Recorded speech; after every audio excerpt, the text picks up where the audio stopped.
In late November, without warning, the Chinese government imposed a hefty fine and recovered taxes amounting to approximately $74.2 million in total on a Taiwanese company operating in China. According to the company's official website, the Far Eastern Group from Taiwan started as a textile company. Currently, it has business interests in petrochemical and energy, cement and building materials, department stores and retail, financial services, maritime transportation, and communication networks. Chinese officials have acted in a high-profile manner on this matter, with law enforcement agencies from 5 provinces and cities, including Shanghai, Jiangsu, and Sichuan, jointly conducting investigations into the operations of Taiwan's Far Eastern Group. The Taiwanese companies were alleged to have committed a series of violations in the areas of environmental protection, land use, employee occupational health, production safety and fire prevention, taxation, and product quality. Fines and tax recoveries of approximately 474 million RMB, or approximately $74.2 million, were handed down, and one of the company's vacant land used for construction was repossessed.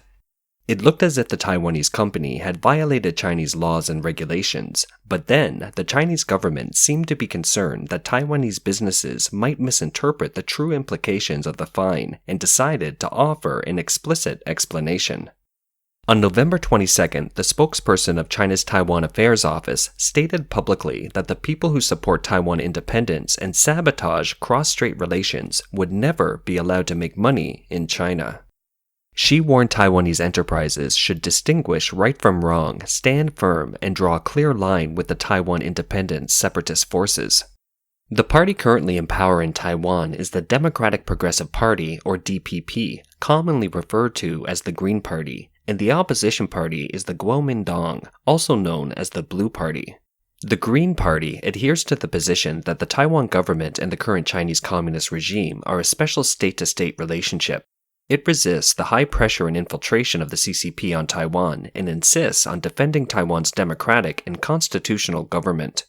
The current president of Taiwan is DPP chairman Ing-wen and the premier of the Executive Yuan of Taiwan, similar to the Secretary of State of the US, is Tseng-chang. When reporting on the fines imposed on the Far Eastern Group in Taiwan, official media in mainland China claimed that according to the information released in 2020 on the use of political contributions by political parties and politicians in Taiwan, the Far Eastern Group contributed the most to the DPP administration.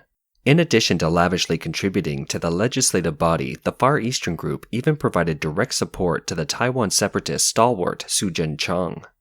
Chinese people have a deep-rooted notion to safeguard the nation's territory. In order to generate enough negative sentiment against the DPP in Taiwan, the Chinese government and media have long referred to the DPP as Taiwan separatists who intend to divide China. Before 1949, the Republic of China, or ROC, officially presided over China. The Chinese Communist Party, or CCP, collaborated with the Soviet Union and took advantage of the Japanese invasion of China to grow and seize political power in 1949. That's to say, the Republic of China has existed for 110 years, and the communist regime has been in power for 72 years as of 2021. Since then, the CCP has given away millions of square kilometers of land left by the ancestors. They were given to neighboring countries such as Burma, Vietnam, Mongolia, and North Korea in order to curry favor with them. During the regime of former CCP leader Jiang Zemin, he handed over more than 3 million square kilometers of historically disputed territory in northeastern China to Russia, an area that's 110 times the size of Taiwan. Taiwan's political circles believe that the public information on political contributions from Taiwan's supervisory yuan has been turned into a political weapon by the CCP and is used against Taiwanese businesses. A Taiwan legislator, on the other hand, said on Facebook that the Chinese Communist government can be selective in handling cases for anything and everything is for political services. He wrote, "Now that China is resisted by the world, it's using Taiwan as a sacrificial pawn to show its authority." It's noteworthy that both the Chinese state news agency Xinhua and the spokesperson of the Taiwan Affairs Office responded by emphasizing that the investigation is continuing. It indicates that the Far Eastern Group isn't the only one involved in this wave of investigations. According to Taiwan's Ministry of Economic Affairs, Taiwan's investment in mainland China has declined since 2010, from a peak of roughly $15 billion to about $4 billion in 2019, a cut in the amount and number of investments. In 2020, Taiwan's foreign investment totaled $17.7 billion, with mainland China still the top choice, but the proportion was just over 30%, or about $5.3 billion. 10 years ago, Taiwan's investment in mainland China accounted for more than 60% of total foreign investment. A Taiwanese businessman who has been in China for 30 years told the Taiwanese media, "Taiwanese businessmen are most concerned about only one thing, whether money can come in and go out freely. Having been doing business in China for a long time, we're used to policy changes. Those who can leave have left. Those who remain in China can't leave." The main reason for the massive withdrawal of Taiwanese businesses is that the supply chain in the US has adopted a continuous strategy of de-Chinization, and the supply chain in China has accelerated the process of de-America. As a result, many large Taiwanese businesses have been overwhelmed by the pressure of new regulations and losses, hence a wave of withdrawal from China. Now that the CCP continues to exert pressure on Taiwan, putting Taiwanese business people in a bad position both in mainland China and in Taiwan. The Taiwanese man who has worked in China for 30 years said, "The last time our family went back to Taiwan, our children were afraid to tell people that their father was doing business in China."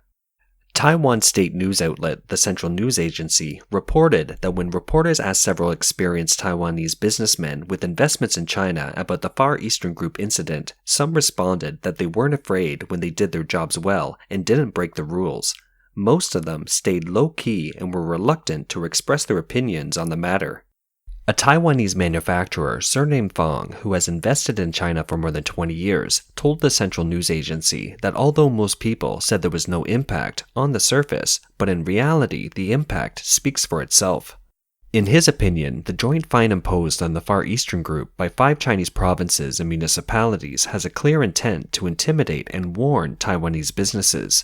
He said, "The intent isn't to bring down the Far Eastern Group, but to warn other Taiwanese businesses through this gesture." In addition, recently, a list of donors for Taiwan separatists has been circulating online in China, naming several Taiwanese companies as the next targets for punishment. Some analysts believe that the fine imposed on the Far Eastern Group shows that the CCP is under tremendous financial pressure and is short of money. Thus, it's using new excuses to legally rob Taiwanese businesses of their wealth. A group of Taiwanese businesses may be the next batch of leaks to be cut by the CCP. The public also noticed that this time the CCP chose the Far Eastern Group instead of the largest Taiwanese companies such as TSMC and Hon Hai. These two are engaged in foundry semiconductor manufacturing and foundry services for electronic products, respectively. As can be seen, the Chinese government is currently afraid to touch them because the industrial environment in China isn't as good as it used to be. The products of Taiwanese technology factories in China can't be exported to Europe and the US through exports, but can only be sold within China. In this case, the price difference with exports is huge. Assuming that the CCP imposes fines on these Taiwan technology factories, when businesses judge there is no more profit to be made in China and choose to leave or join the restructuring of the US production chain, it will be more detrimental to China's industrial future in return. The Taiwanese chip professionals were once the main force behind the development of the domestic chip industry in mainland China. Now, the trend is that Taiwan's chip talents are leaving China as well. SMIC is the largest and most technologically advanced chip manufacturing company in mainland China and is considered one of the leading forces in the Communist Party's efforts to produce domestic chips. On November 11, 2021, Mr. Shang-Yi, vice chairman of SMIC, resigned from all his positions at the company. According to SMIC's announcement, also resigning from the board of directors were former senior staff members of TSMC, Meng-Song and Guang-Lei. At this point, all of SMIC's core staff, poached from TSMC, have left the company. Mr. Zhang was once the head of R&D at TSMC in Taiwan, serving as vice president of R&D and co-chief operating officer until 2013. In 2016, he devoted himself to China's dream of developing domestic chips. The roles he served included independent non-executive director of SMIC and CEO of Wuhong Hongxin, and in December 2020, he was appointed as vice chairman and executive director of SMIC. It can be said that the banning of chip technology exports by the US and Europe to the CCP has contributed to the exodus of Taiwan's technology experts. It's not enough to have technology in the chip industry, but also to have the equipment to manufacture it. Taiwan, mainland China, and many other countries don't have such equipment and must import them from other countries, such as lithography machines from the Netherlands. Recently, the US government has been accusing SMIC of working for the CCP military and placed it on the list of export control entities in September 2020. Because of the US government's ban, several countries have stopped providing related equipment to Chinese companies. On November 22nd, representatives of the US and Taiwan held the 2021 US-Taiwan Economic Prosperity Partnership Dialogue by video conference. According to a statement from the US and Taiwan, the two sides discussed supply chain resilience, addressing Chinese communist economic coercion and technology cooperation, among other topics. 第一个大家都体认到半导体在现在数位时代的应用越来越广哈。所以半导体也是一个非常重要的一个产业。那第二个也是确实是因为这一阵以来半导体的这个供应上的瓶颈，那所以对于怎么样建立这个长期的跟盟友的合作，或者美国在建立自己的能力等等两方面怎么样来进行？那所以也提到这个长期的合作的关系。The pressure from the Beijing government has not only affected the political and business sectors in Taiwan, it has also affected families living in Taiwan. On November 22nd, a Taiwan entertainer ended her 10-year marriage to a Chinese businessman. The news broke like a bombshell on the entertainment industry on both sides of the Taiwan Strait. The celebrity couple has 2 children. The wife and the children have lived in Taiwan for a long time. For a long time, their marriage has been portrayed in the media as being very close. No reason has been given for the divorce, but on China's social media Weibo, there have been some little pink or party lovers praising the divorce as a patriotic divorce and adding a dash of ideology to their marriage by saying that families with Taiwan separatists should just not hold back, suggesting they should just divorce. The Barbie shoot family, which belongs to the blue camp on the political spectrum, is more supportive of the Kuomintang in Taiwan, believing that the Taiwanese government can reach a consensus with the CCP in various aspects, and opposing the DPP's definition of a special state-to-state relationship across the Taiwan Strait. Even with such a political stance, it seems that her husband had made public comments on more than one occasion that have caused her great distress. He has criticized Taiwan independence activists, saying that he can't stand such a hypocritical place like Taiwan, and adding that territory can't be divided.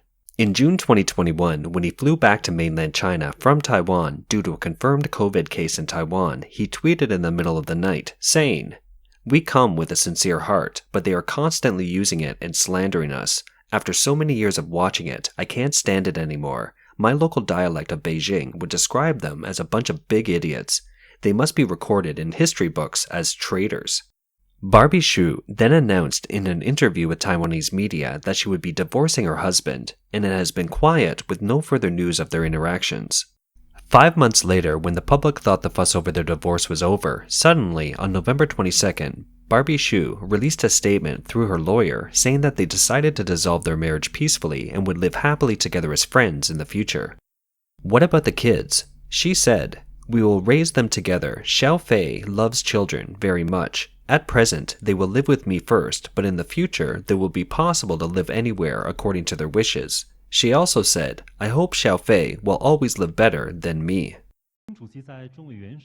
苏贞昌、游锡堃、吴钊燮等极少数台独顽固分子挑动两岸对立，破坏两岸关系，图谋分裂国家，危害台海和平。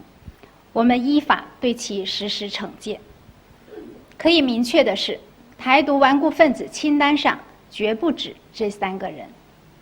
我们也注意到，近期有个别台独分子跳得挺高，甚至声称呢对未被列入台独顽固分子清单感到遗憾。别着急，有他们真正遗憾的时候。